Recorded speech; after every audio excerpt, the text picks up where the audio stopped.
eu quero te convidar para acessar o portal fiquepordentro.com.br. A notícia é conectada com a verdade. Vem com a gente, acesse, siga no Instagram, portal.fiquepordentro. Compartilhe, curta, vem com a gente.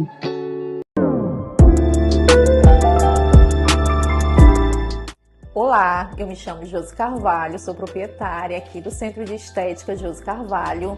A clínica é especializada em emagrecimento estético, ozonioterapia. Eu e minha equipe estamos aqui para recebê-los com o maior carinho, amor, cuidado. O Centro de Estética ele também oferece vários serviços, como limpeza de pele, cicatriz de acne, depilação, massagens relaxantes com ventosa, pedras quentes.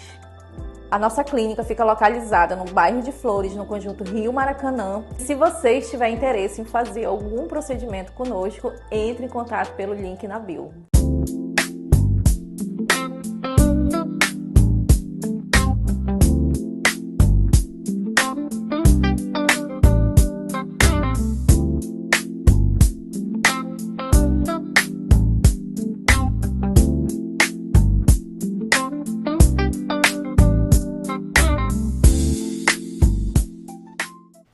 Boa tarde, Manaus, através da TV Cidade, canal 3, Claro Net, TV Cidade Manaus, e através da internet para o Brasil e para o mundo. E eu quero agradecer imensamente todas as mensagens que eu recebo todos os dias de todos os lugares do Brasil. Do Sul, do Sudeste, do Nordeste, do Norte, enfim, de todo o Brasil e de fora do Brasil, de Portugal, de vários lugares.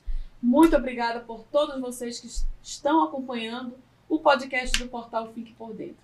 Gente, eu estou imensamente feliz. Toda vez eu estou, Todos os meus convidados me deixam feliz. Então, hoje, eu estou feliz porque eu estou trazendo para cá uma pessoa especial, como todos são, mas assim, ele cuida de vidas. Ele é um profissional que eu acho assim, que é de suma importância para a nossa sociedade, para o nosso estado, para o nosso Brasil. É o Rafael Limeira.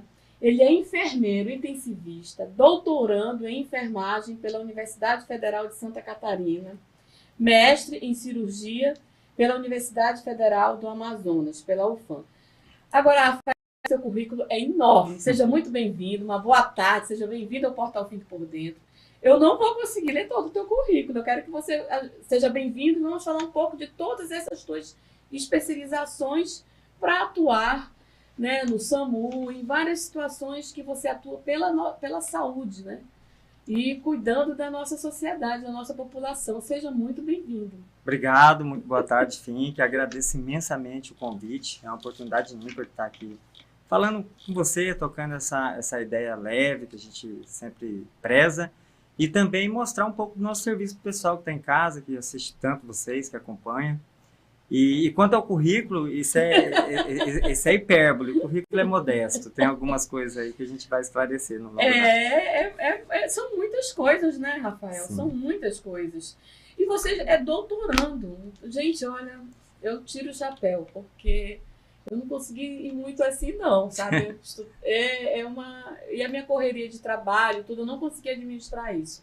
Tirei meu curso superior, sou jornalista, mas não consegui chegar a tanto assim. Admiro todos vocês que vão, ainda mais vocês da área da saúde, Já é um grande feito, A graduação é um passo importante, Pelas mazelas que a gente tem da vida, graduar hoje no nosso país é um grande feito. Mas a vida é feita de oportunidade, Exato. Tem um ditado que fala que o cavalo selado só passa uma vez e a gente tem que montar. Então, a oportunidade do mestrado passou e eu aproveitei. E a oportunidade do doutorado também, eu me agarrei nela, ainda estou, já na reta final, mas acredito muito que a vida é feita de oportunidade. E de dedicação, A gente vai se dedicando e vai dando certo. Você transitou do Mato Grosso para o Amazonas. Como é toda essa mobilidade geográfica, essa tua visão dentro da enfermagem no nosso Brasil? Até porque a realidade... Mato Grosso tem um pouco de semelhança com a gente, mas eu quero muito que a gente mostre aqui hoje o que é a atuação de vocês dentro da realidade do nosso estado, que são várias situações atípicas. Depois mais a gente vai chegar no SAMU fluvial, que é um dos pontos. Então, Fink, eu sou de Mato Grosso, eu vim para cá, para Manaus, em 2014. E eu me formei em 2011, tô até esquecendo, 2011, eu me formei muito cedo, eu entrei com 16 na faculdade, saí com 21. E aí eu tive um mês sabático, passei um mês sem trabalhar só e logo comecei. Aí em Mato Grosso eu tive a oportunidade de trabalhar em grande centro, trabalhando no pronto-socorro, na capital, mas também no interior. Cidadezinha bem longínqua mesmo lá, e eu tive essa experiência de pegar um pouco parecido aqui com Manaus, mas muito legal de vir para cá, porque nada se compara ao bioma da Amazônia. Lá Mato Grosso tem Amazônia também, só que muito mais pantanal, cerrado, mas esse bioma aqui que é representado principalmente pelo estado do Amazonas é muito interessante. Isso impacta diretamente no que o paciente traz para a gente e na nossa atuação enquanto profissional. Então, essa oportunidade de atuar no bioma Amazônia, no coração aqui do Amazonas, me galgou um profissional bem diferenciado nessa questão de urgência e emergência. E o que te levou, o que te motivou a buscar um mestrado em cirurgia? Então, mestrado em cirurgia, até muitas pessoas têm dúvida, mas em cirurgia, Rafael, você é enfermeiro, cirurgião. Então, eu vou falar uma curiosidade que vai ficar bem fácil da gente entender. O meu mentor e orientador, que Deus o tenha, faleceu na pandemia, infelizmente, Dr. Ivan Tramujas, fazer até uma homenagem para ele aqui. A gente acabou de publicar um artigo em memória com ele. E o que acontece? O cirurgião, o termo cirurgião, ele deriva do grego, do latim, e significa literalmente quem trabalha com as mãos, quem trata com as mãos. Então, o Dr. Ivan, quando ele que criou esse mestrado em cirurgia, hoje já tem um doutorado no Pará, que logo vai ter também, é multiprofissional, é aberto para todas as profissões que trabalham com as mãos, que atendem com as mãos. E eu, na época, quando eu fui entrar no mestrado, eu trabalhava em um UTI pós-operatório de cirurgia cardíaca. Então, muito operacional, digamos assim. E também, simultaneamente, no SAMU. Então, o SAMU tem muito de manusear o paciente, né? Seja para qualquer procedimento que a gente faz. Então, foi fácil entrar nessa área do mestrado em cirurgia, porque o mestrado faz a gente pesquisador, docente, não é diferente do lato sensu, né? O sensu estricto não te capacita como especialista na determinada área, mas te faz pesquisador, então foi tranquilo escolher essa área para mim, porque é onde eu atuo, né? Fico bem confortável. E no decorrer desse nosso bate-papo, a gente vai falando desse teu currículo maravilhoso, né, Rafael? Então, e a tua experiência como tenente, não é isso? Isso. No Exército Brasileiro, que foi uma forma digamos assim, essa disciplina militar te influenciou nessa tua prática hospitalar, principalmente na área aqui em Manaus? Olha, de novo a oportunidade e um pouco de homenagear o meu pai. Meu pai morreu antes de eu entrar para a faculdade, alguns meses antes, e ele sempre queria que a oportunidade lá no interior de Mato Grosso, era do sítio, uma das oportunidades da vida da gente era entrar para o exército, né? Ter um emprego, ganhar um dinheiro, e a intenção dele era que eu fosse do exército. Só que chegou a minha época de alistar, eu alistei no interior, Vila Bela, uma cidadezinha, e fui dispensado por excesso de contingente. E aí passou aquele momento. Aí depois eu me formei, me especializei em terapia intensiva, e aí eu pude voltar para o exército, mas como oficial, enfermeiro, especialista na minha área, inclusive ganhando por aquilo. A disciplina, certamente, o exército é hierarquia e disciplina, mas eu sempre fui um rapazinho meio disciplinado assim, e potencializou isso, e ficou. Hoje eu tenho que acordar cedo, eu acordo, eu tenho compromisso para entregar do doutorado, eu entrego, e o exército colaborou muito nisso comigo, agradeço bastante. Foram épocas difíceis de treinamento, mas também muito interessante. Você coordenou o Centro Cirúrgico Cardiovascular da Fundação Francisca Mendes. Qual foi o teu maior desafio para gerenciar uma equipe de cirurgias de tamanha ai meu Deus, não saiu a palavra. Complexidade. É tão complexo que é complexo para falar, né? Então, mas saiu, complexidade. Olha, ali no Centro Cirúrgico, agora recente, eu não sei se vocês acompanharam, acredito que sim, nós tivemos a Feira de Saúde ali no Vasco Vasques. Pois é, eu perdi. Eu tive uma situação que não deu para eu ir nessa feira. Foi muito interessante. Foi importantíssimo. Eu não estive apresentando nada lá, mas eu fui visitar. E lá eu encontrei muitos amigos. Muito mais do que eu até imaginava que ia encontrar. A gente vai fazendo amizade, né? E um dos estandes era era o estande do Francisca Mendes. Eu encontrei o pessoal todo ali, tirei umas fotos.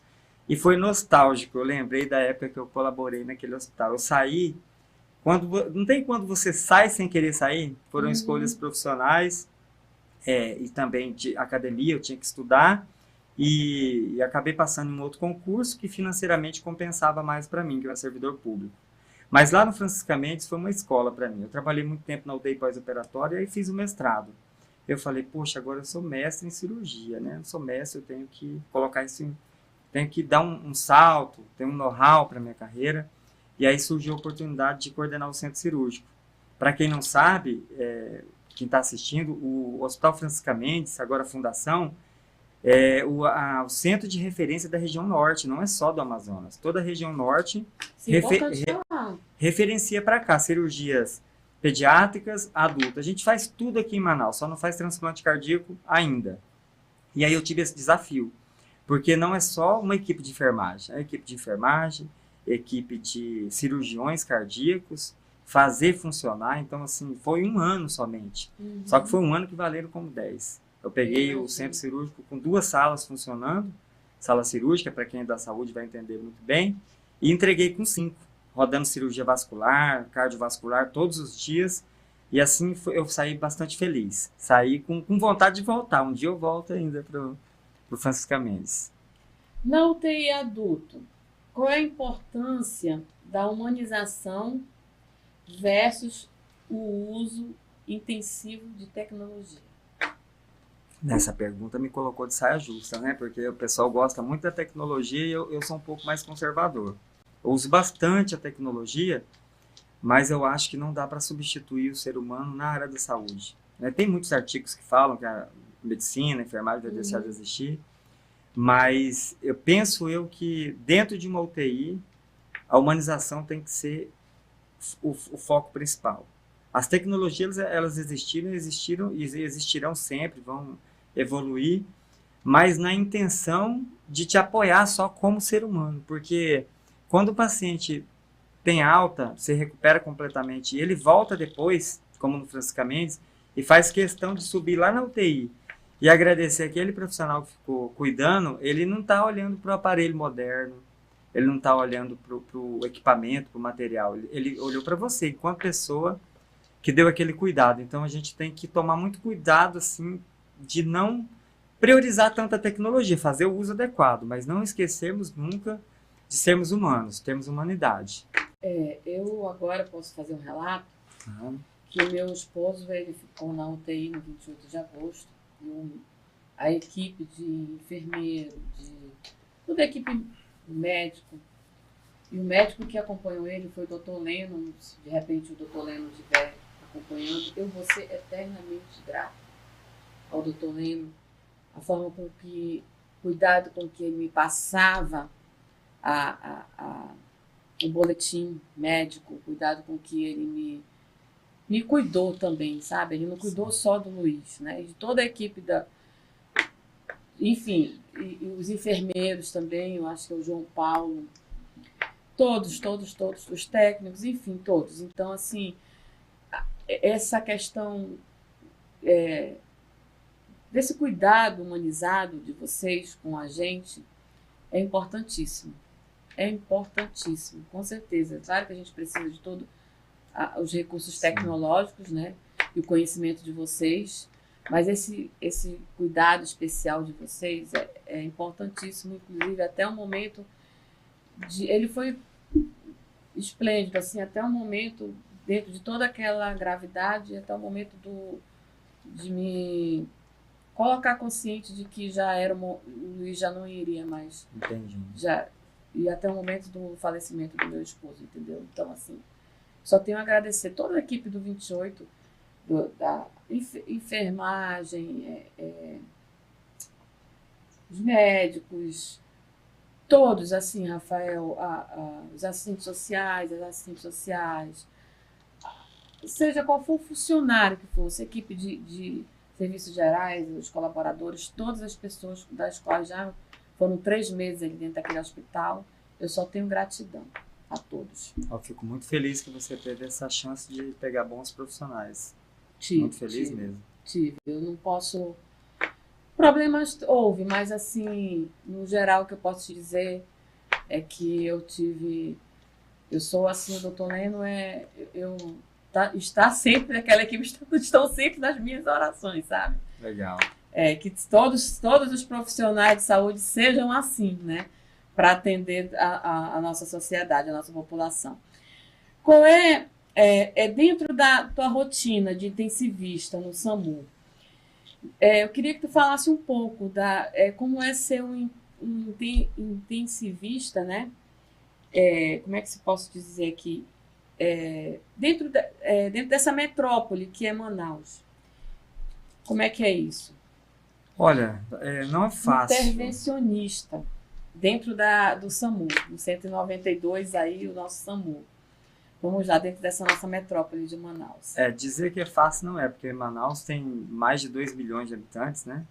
Não sei exatamente o número, mas é gente pra caramba. Aprontando, né? Carnaval, gente, se beber não dirige. Tem jeito.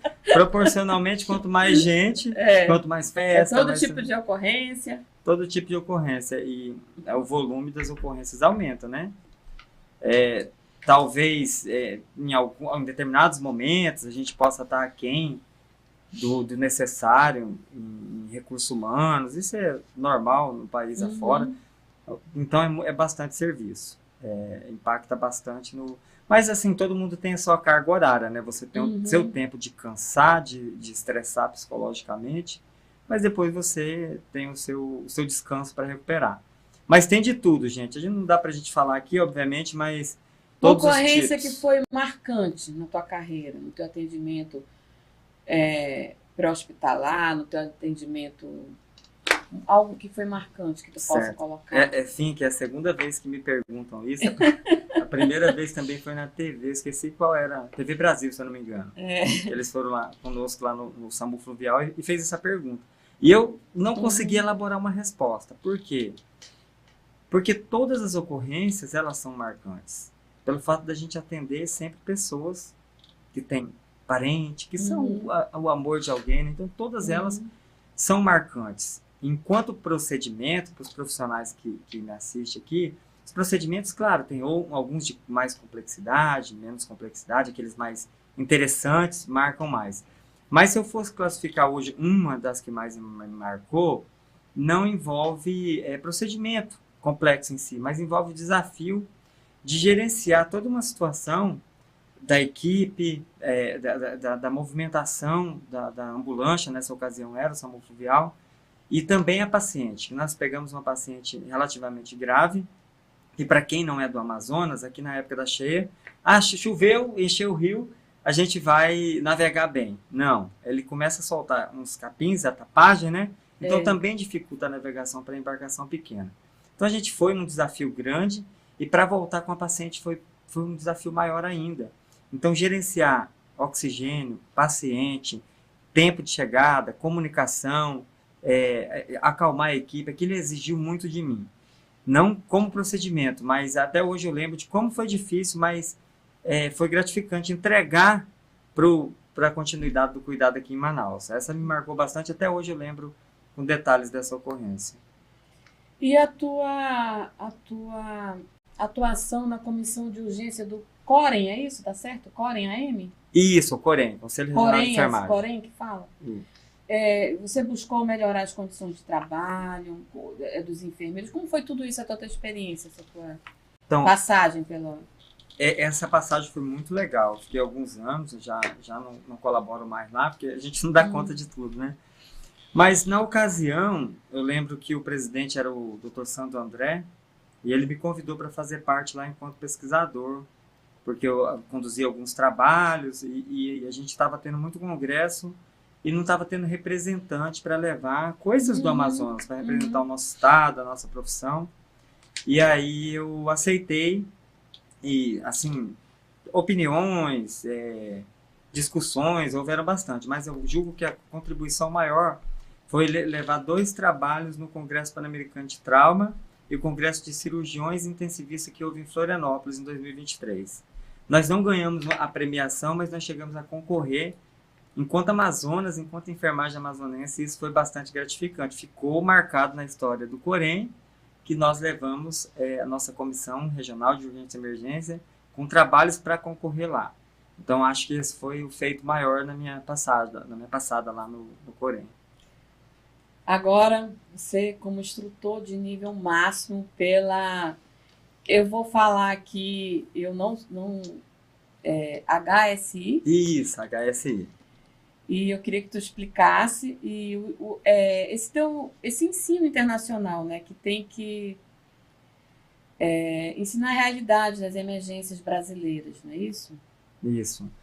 Nós que somos da saúde, enfim, que a gente tem muito de trabalhar com protocolo, né? Porque existem muitas publicações, muitos trabalhos. E hoje, o profissional da saúde, não sou eu, Rafael, falando, agora em cima de literatura, seja enfermeiro, médico ou qualquer outra profissão, tem uma dificuldade muito grande de interpretar esse conteúdo.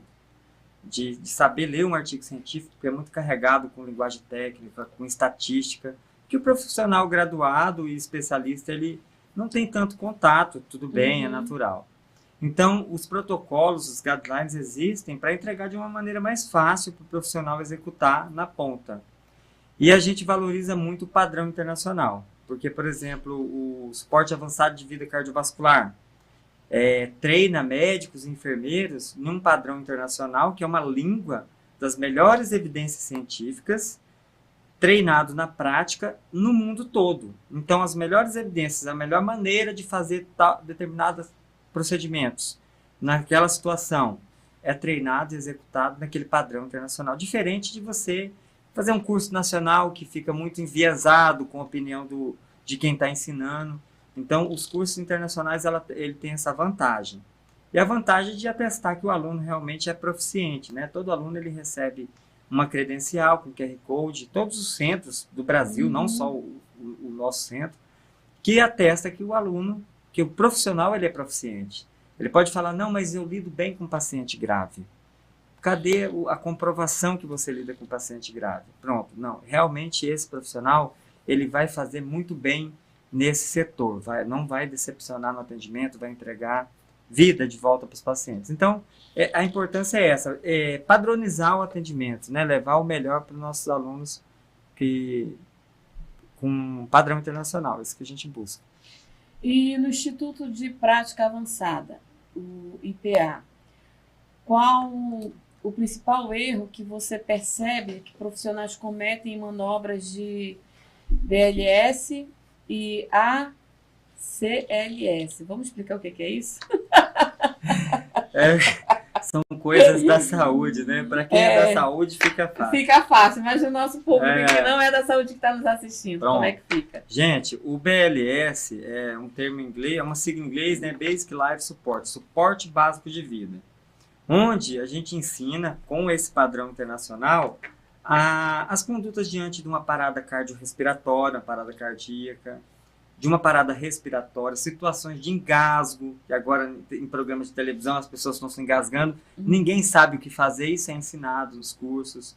Como atender em caso de infarto, de AVC, de alergia. Então, todo o suporte básico ele é ensinado no BLS. E o ACLS, também é uma siglazinha em inglês, mas só para gourmetizar, né? Advanced Cardiac Life Support, que é o suporte avançado de vida cardiovascular. Esse é destinado a médicos e enfermeiros que atuam tanto dentro quanto fora do hospital, para poder padronizar o atendimento, as melhores condutas, melhor maneira, as melhores drogas, medicações que são feitas, a maneira correta de fazer, como identificar, uma gama de emergência cardiovascular e cerebrovascular são ensinadas nesses cursos. Mas o BLS, o suporte básico, não é limitado a profissional da saúde, tá? Para leigo também, todas as pessoas podem fazer. Esse da manobra, né, Rafael, ele é muito importante. E agora houve uma alteração nisso, né? Esse da manobra do engasgo, é assim que se fala? Eu falei corretamente? Correto, perfeito. E aí, Rafael, a questão por exemplo, aconteceu em casa. A minha filha sabe. E foi o que salvou o meu neto. Que legal. E a gente estava numa chamada de vídeo, eles comendo churrasco, ela no sul, eu aqui, quando ele se engasgou. Eu disse, Aldrane, ele engasgou. Quando ela olhou, ela fez na hora. E assim, para mim, eu estava aqui, ela lá, eu assistindo aquilo, entendeu? Aliviou, né? Foi. Sempre ela tenta buscar, sabe, conhecimentos em tudo. Que bacana. É, isso mesmo. Porque a gente fala assim, é básico de essencial, básico. Não básico de pouca coisa. É o divisor ali entre a vida e a morte. Uma manobra simples salvou o seu parente. Talvez se não tivesse feito nada, o desfecho era outro. Então a gente sempre fala assim, básico de essencial. Tem que saber esporte básico sempre, todo mundo. Pelo menos um pouquinho, né? É. Inclusive nisso, eu fiz um comentário contigo no teu Instagram. Eu não me lembro do que foi de algum acidente que você colocou alguma coisa, que você perguntou. E eu fiz um comentário de um curso que eu fiz. Eu não tenho nada a ver com a área da saúde. Eu acho que eu consigo prestar socorro, mas assim, quando eu fazia faculdade de jornalismo, eu trabalhei numa clínica odontológica, que a doutora me queria, porque queria que eu mudasse, nem fazer odontologia, você foi a melhor daqui. E aí eu aprendi na época aqueles instrumentos todos e tal, e acompanhava a moça a auxiliar dela que fazia. E teve um dia que a auxiliar rapidamente, eu tenho entrevista com ele, mas um dia a auxiliar dela faltou, e aí ela disse assim, Fing, tu conhece tudo, tu pode me entregando os instrumentos e tal. Eu disse, doutora, não faça isso, porque eu não vou dar conta. Olha, aí não é possível, não sei o quê. Daí quando ela começou, eu comecei a entregar, Rafael, e aí depois eu comecei a ficar tonta, e aí chegou a moça. Assumiu e me tiraram de lá e tal, mas assim, não tenho. O máximo, o filho pequeno e com o neto, eu o máximo consigo é socorrer e tal, mas não. E aí, nessa situação, foi algo que eu fiz um curso na época da faculdade, no Exército, nós fizemos um curso esqueci como se dava o nome do curso, alguma coisa de assuntos militares, até para a gente ter uma preparação, caso vá cobrir, como teve Rio de Janeiro, guerra, essas situações assim, a gente como se preparar, né, como atuar como repórter e tal.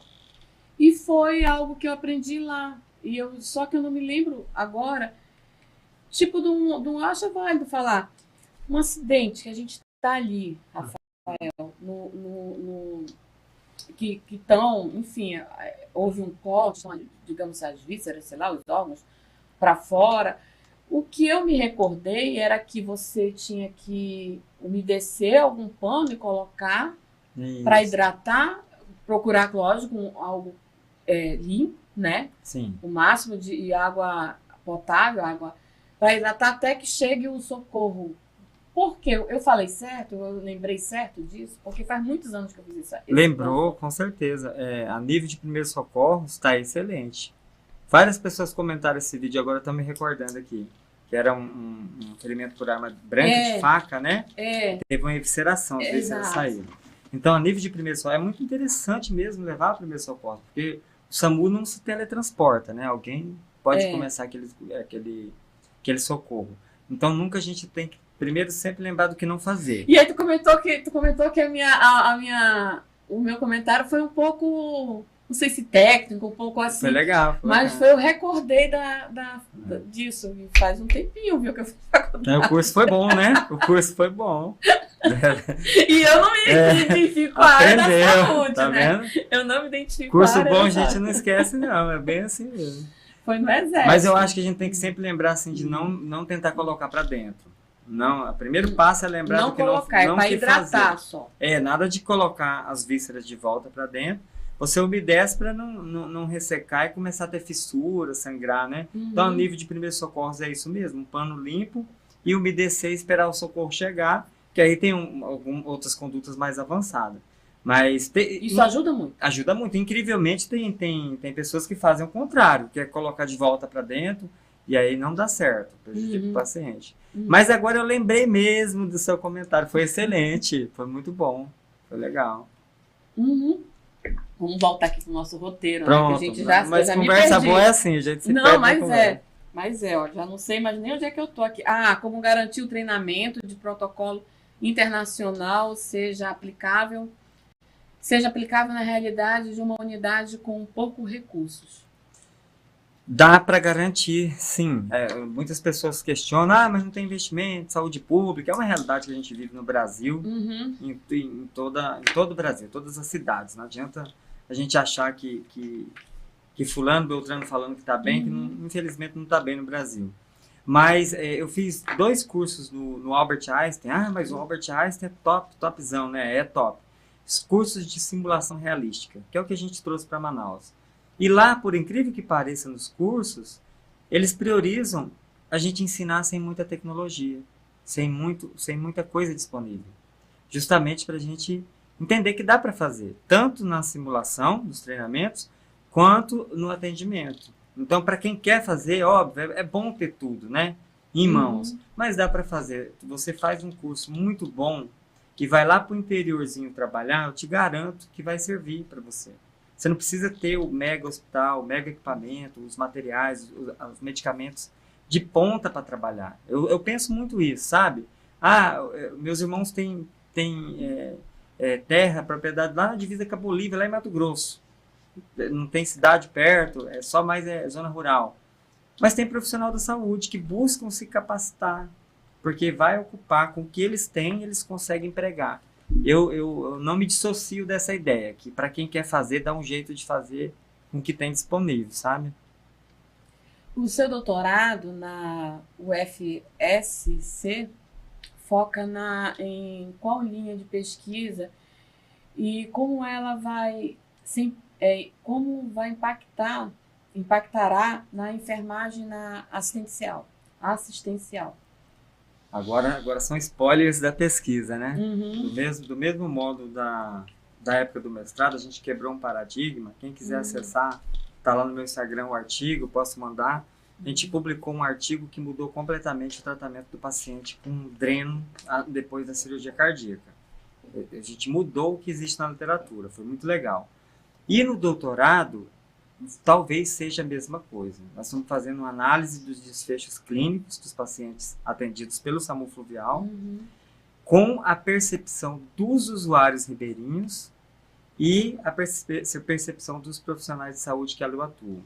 A gente vai usar técnicas de pesquisa, de estatística, para poder triangular todos esses dados e entregar para a população, para o Ministério da Saúde, fazer política pública, para olhar com mais carinho esse setor que a gente trabalha. Não só aqui, mas tem outros, né, por aí, pelo Brasil.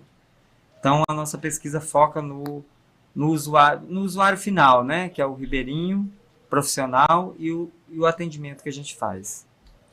Como é conciliar a tua vida de pesquisador com prática intensa no SAMU e no centro de treinamento? Eu nem tento me programar. Tem uns amigos que brincam que eu tô onipresente, tá em vários lugares ao mesmo tempo. Mas ainda tem a família, né? Que não tá aí, né? Que é a prioridade número, eu acho que é isso. O segredo é esse, priorizar. Se tiver que priorizar alguma coisa, priorizar a família. As minhas filhas, eu tenho 2 filhas, cara de novo, mas tenho 2 filhas. A maior tem 11 anos e a menor tem 8. E a menor é autista, então é uma rotina bastante pesada, assim, de terapias. Então, eu sei o que é isso. Eu tenho os meus 2 netos são atípicos e uma situação ou outra familiar também. Pois é, aí você sabe como que é a rotina. Então é de segunda a sexta, antes era de segunda a sábado, então se eu tiver que priorizar algo, a prioridade é minha família. E isso eu acho que fortalece bastante, porque hoje eu estou aqui no podcast com a compreensão da minha esposa que está lá, levando ela para terapia. Então a gente se une, eu acho que é a união, a compreensão. O companheirismo, com certeza. Isso, aí vai embora, sabe? Eu vivi isso com meu marido.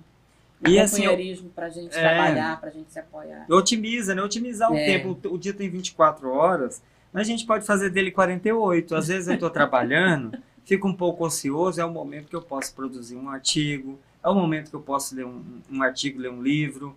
Aí eu tô em casa, após o almoço, as meninas estão brincando, é o momento que eu posso estudar, posso fazer uma apresentação de uma aula. Então, eu tento fazer várias coisas ao mesmo tempo, com a qualidade, a atenção devida, e priorizar o que é importante para a vida. O conselho que eu dou, alguma coisa aconteceu, você tem que escolher alguma coisa, escolha a sua família, escolha você, porque o trabalho, os compromissos, eles não vão estar com você sempre, né, na hora que você precisar. Qual é o papel da prática baseada em evidências, o PBE, na redução de erros dentro da UTI? Isso é muito importante. Esse tema aí, ele é o boom do momento, né? Você fez o seu trabalho... A gente montou esse roteiro, você gostou, né, do roteiro? Adorei, você fez o seu trabalho aí muito bem feito. Não foi só eu, não, foi a produção. A minha produtora foi a Priscila. Legal. A Priscila Negreiros, que junto comigo aí nós fizemos aí a produção. Mas vamos lá na sua... Então, a prática baseada em evidência é o próprio nome, né, intuitivamente já nos diz, que é você colocar assistência à saúde, sempre baseada em evidência científica. A gente sabe que nem tudo nós temos estudos para comprovar, mas a maioria das coisas a gente tem e por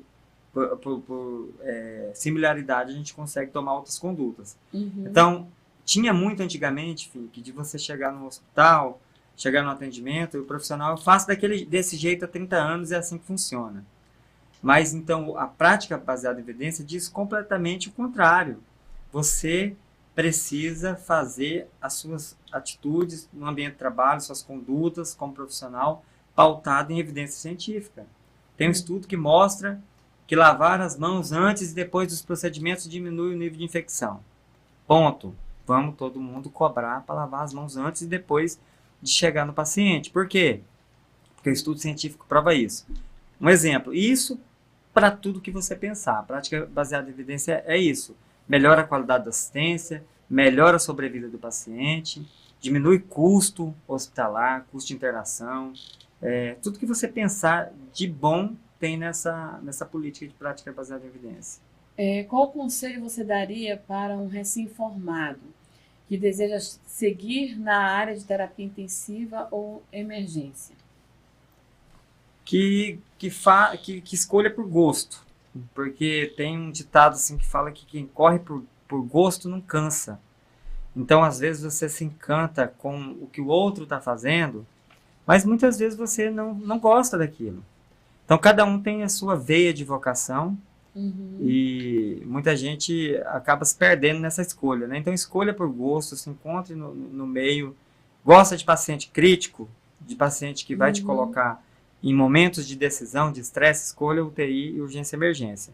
E estude bastante, porque é o cerne do estudo, eu penso, porque o paciente é muito grave, ele exige muita tomada de decisão, e você tem que estar afiado, não dá para pesquisar naquele momento, não. Então, é estudo e escolha. Você é membro? Aí lá vem, hein? Bora lá. A gente tem 10 minutos. Pega o teu roteiro aí. Vamos lá, Rafael, que ao vivo é isso. Vai lá. Vamos lá na 22. A gente está seguindo o roteiro aqui, hein, gente? Sou 22? Ah, tá. É a Sociedade Pan-Americana de Trauma. Como no Brasil está posicionado em relação ao tratamento de trauma na América Latina? Então, que eu tive a oportunidade de fazer parte desde 2023. A gente tem 10 minutos, eu ainda quero explorar o fluvial. Hein? Então, aqui vai rapidão. Mas a gente ainda tem mais aqui no roteiro, mas vamos lá, bora lá. Estou adorando. A partir de 2023, eu entrei para a Sociedade Pan-Americana de Trauma, que desde os Estados Unidos até toda a América, os profissionais médicos, enfermeiros e paramédicos e outros compõem essa sociedade. E o termo é isso mesmo, é uma sociedade de profissionais que trocam experiências, trocam publicações, trocam produções, e isso alavanca demais o profissional e a assistência que ele dá. Por exemplo, você é membro de uma sociedade dessa, você tem acesso a material para estudo que seria um olho da cara em dólar. Você tem acesso gratuito. O Brasil produz, sendo membro, ele consegue produzir treinamento, por exemplo, treinamento de ponta, vinculado a essa sociedade. Então, o Brasil, aqui na América Latina, ele não é coadjuvante, não. Ele, para ser mais objetivo, ele é um protagonista de atendimento no trauma. Muitas pessoas da Argentina, do Chile, nos congressos, vêm aprender conosco o que a gente está fazendo aqui para levar para lá. Por quê? Porque nós somos membros, sempre uma sociedade é interessante ser membro. Porque a gente troca experiência, vai lá, aprende, traz, testa, vê publicação e alavanca a nossa assistência aqui no nosso país. Qual a importância da associação de classe como seria a Abente ou seria Abente, tá certo? Para o fortalecimento da categoria. Pronto, é bem parecido. É isso aí. A Sociedade Pan-Americana do Trauma é internacional, pegando todas as Américas, né? E a Abente, ela é brasileira, a Associação Brasileira de Terapia Intensiva. Do mesmo modo, todos os enfermeiros intensivistas, titulados, especialistas, dividem esse espaço na sociedade. Experiência, publicação, colaboram para a melhoria da área de terapia intensiva e muitas outras coisas que isso não vai delongar bastante, mas é importante a associação. O uso da IA, simulação realística. Como essa ferramenta, como que essas ferramentas estão mudando o ensino da enfermagem? Duas vertentes, né? Trazendo bem e trazendo mal. Exato. Sendo bem objetivo, assim. Eu acho que para os alunos, eles estão muito, muito imediatista. Só coloca ali na inteligência artificial, que é uma resposta pronta, e aí você fica com preguiça de pensar, grosso modo. Isso é muito ruim para nós profissionais em geral, né? Então, a IA traz, no meu ponto de vista, isso de ruim. Mas para quem sabe usar, ela ajuda bastante. Ela te alavanca num processo de pesquisa, te ajuda muitas vezes em elaborar uma ideia, e, enfim, tem sempre os seus prós e contras. Na área de treinamento, é surreal. A gente tem manequim que custa quase R$300 mil, porque tem IA que interage com o aluno como se fosse ser humano, com voz, com interação. Então, assim, se você pegar a veia boa, vai ser bom. Se for pro lado mal, acho que vai se prejuízo. Para fecharmos, Rafael, se você pudesse mudar uma única política pública na urgência e emergência, qual seria? Aí depois eu ainda quero falar do SAMU, hein? A gente tem 5 minutos. Beleza. Fluvial. Se eu pudesse mudar, eu mudaria os indicadores, números. Quem mexe com número, com indicador da área da saúde, penso eu, que tem que ser, ele tem que ser isento, ele tem que ser autônomo. Poderia dar prioridade principalmente para pesquisadores. Porque se eu te falar hoje que a África é um continente que não tem fome, segundo os dados, você acreditaria? Não, porque você sabe que tem. Mas eu poderia manipular esses dados. Se eu te falar que Gaza hoje é o lugar mais seguro do mundo e melhor para se fazer turismo, você sabe que não, mas eu posso alimentar esses dados. Então, por vezes, os dados eles são alimentados de uma maneira enviesada, de uma maneira errônea, e a gente divulga dados que está tudo bem, só que enquanto todo mundo sabe que está tudo mal, está tudo ruim com a saúde pública, enfim. Então, eu mudaria a melhoria contínua da qualidade através dos indicadores. A gente conseguiria monitorar, olhar onde estamos, onde estávamos e onde a gente quer estar daqui para frente, com números, com dados.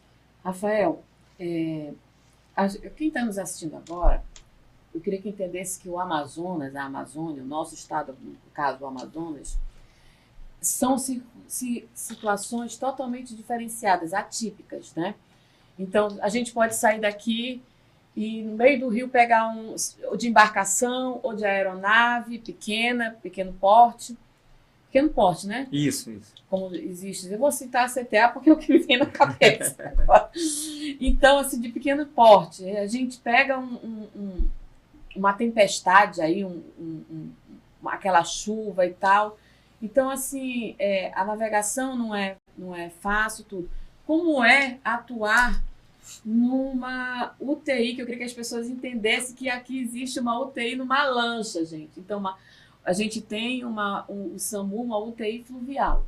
Como é isso? Como é essa tua experiência atuando ali, resgatando? Vocês têm que ter todo um preparo. Isso. Né? Não só do teu conhecimento, sim, tá? Como enfermeiro e doutorando, mas também como... Tu vai esticar mais um pouquinho aí, Alexandra. E como também um preparo até físico vocês têm que ter diferenciado, não tem? Isso, tem sim. Para atuar ali, porque você é um resgate, você entra em comunidades em acesso difícil, né? Sim, quem é do SAMU Fluvial brinca que nós somos as forças especiais do SAMU, é uma brincadeira. Mas realmente exige bastante. Não tem nada assim normativo, mas é consensual que quem trabalhe nesses lugares mais específicos tenha toda a capacitação de alta performance para performar muito bem. E especificamente no SAMU Fluvial, sobrevivência na selva, a maioria tem, se não todos. Curso do exército mesmo, porque pode acontecer de você se perder.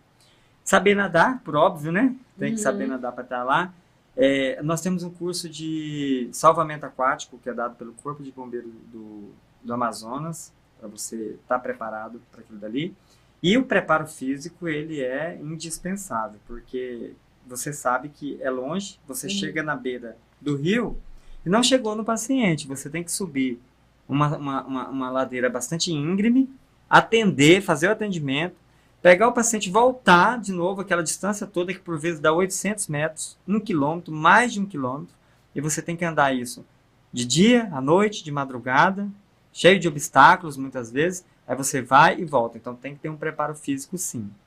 E psicológico, porque o Amazonas tem uma geografia única, incomparável. Nesse serviço a gente tem barreira climática, barreira geográfica e sazonalidade das águas. A gente tem a seca que atrapalha, nós temos a seca e também as cheias. Então é um lugar único no mundo, não é no Brasil não. Nós temos pessoas que vêm da Inglaterra, várias partes da Europa, Estados Unidos, só para conhecer a realidade do Amazonas, porque não tem encanto nenhum. E aí você trabalhar nessa realidade que encanta os olhos do mundo, obviamente quem trabalha também acaba encantando. Então o pessoal pergunta muito para a gente como que a gente faz para conseguir desenvolver. O atendimento em si não muda, é a mesma coisa, mas você se comportar nesse ambiente... Nem todo mundo se adapta. Tem gente que tenta, tem vontade, mas não dá conta, porque é um ambiente diferente. Exatamente. A gente tem 1 minuto. Eu quero... o SAMU Fluvial, ele é gerido pelo municipal, né?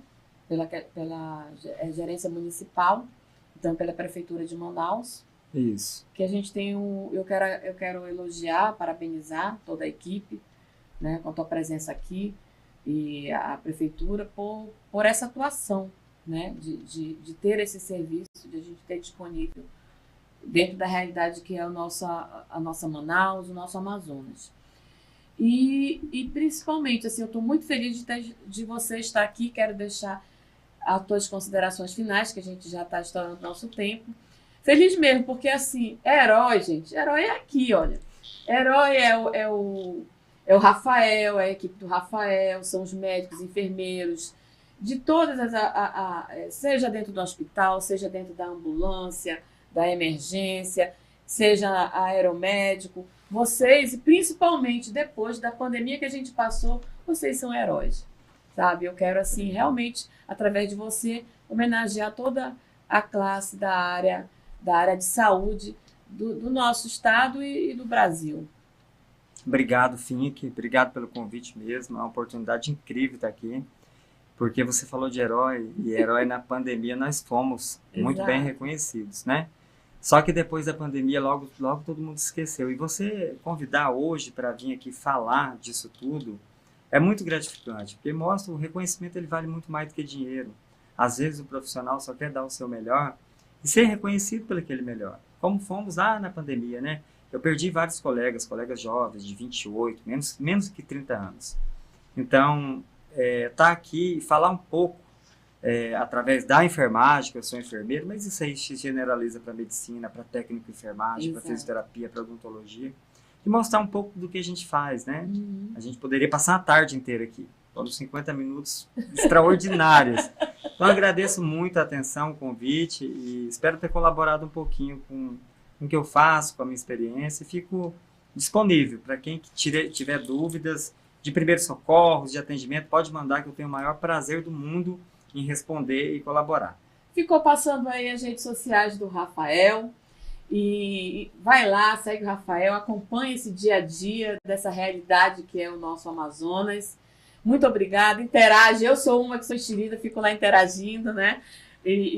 Porque eu acho muito importante vocês ter aquele lado bom da internet, né? E passar conhecimento, mostrar as coisas assim para as pessoas, né? Então, assim, eu acho que o lado bom da internet são essas coisas. Muito obrigada, Rafael. Obrigada mesmo pela tua presença aqui. Estou muito feliz de a gente poder ter tido essa oportunidade de conversar sobre a tua trajetória profissional envolvendo a saúde, mostrar como é que é toda essa realidade. Obrigada, viu? Eu quem agradeço. Obrigado.